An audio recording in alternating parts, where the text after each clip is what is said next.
আবারও নেইমার জাদু, অবিশ্বাস্য এক ফ্রি কিক গোল করলেন এই ব্রাজিলিয়ান নম্বর 10। ফ্রি কিকে ওই গোল ছাড়াও ছিলেন দুর্দান্ত, তাই ম্যাচ শেষে আরও একবার ম্যাচ সেরার পুরস্কার হাতে পেলেন ব্রাজিলিয়ান প্রিন্স।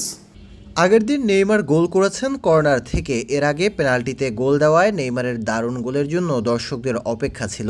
টানা 2 ম্যাচে দারুণভাবে 2 গোল করে নেইমার মেটালেন দর্শক চাহিদা।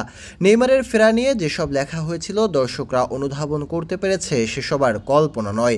সিরিয়াতে মাঠে নামার আগে পাউলিস্তার শেষ ম্যাচ, কোয়ার্টার ফাইনালের মঞ্চে প্রতিপক্ষ ফর্মে থাকা রেড স্টার ব্রাগান্তিনো। তবে নেইমার এসব দেখলেন না, বরং প্রতিপক্ষকে দেখালেন নিজেকে। শুরুর একাদশে থাকা নেইমার ব্যবধান গড়লেন শুরুতেই।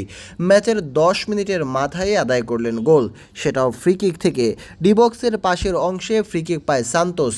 যে অ্যাঙ্গেল দিয়ে গোল করাটাও বেশ কঠিন, তবে সেই কঠিন কাজের দিকেই গেলেন নেইমার।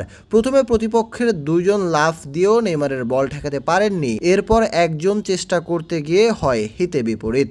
উল্টো সামান্য ডিফ্লেকশনে বল চলে যায় জালে, আর তাতে গোলরক্ষকের শেষ কিছু করাই ছিল না।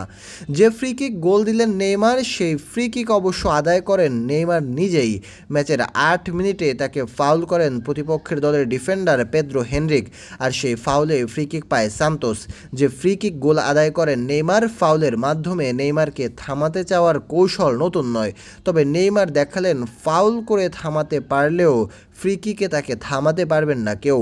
Penalty, corner, free kick, assist, ফিরে এসে নেইমার যেন তার ভক্তদের সব আশা পূরণ করছেন। অথচ কিছুদিন আগেও এই নেইমারকে নিয়ে ছিল প্রশ্ন। আল হিলাল তার সাথে চুক্তি কর্তন করেছে। এসিএল ইনজুরি থেকে মাঠের বাইরে রেখেছে দীর্ঘ সময়। সেখান থেকে ফিরে এসে আগের নেইমার থাকবে কি না, এমন কত প্রশ্নই শোনা গিয়েছে।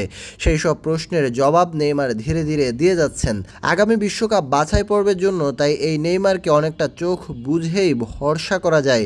চির প্রতিদ্বন্দ্বীদের বিপক্ষে ম্যাচে এই নেইমারই ধরবেন ব্রাজিলের হাল।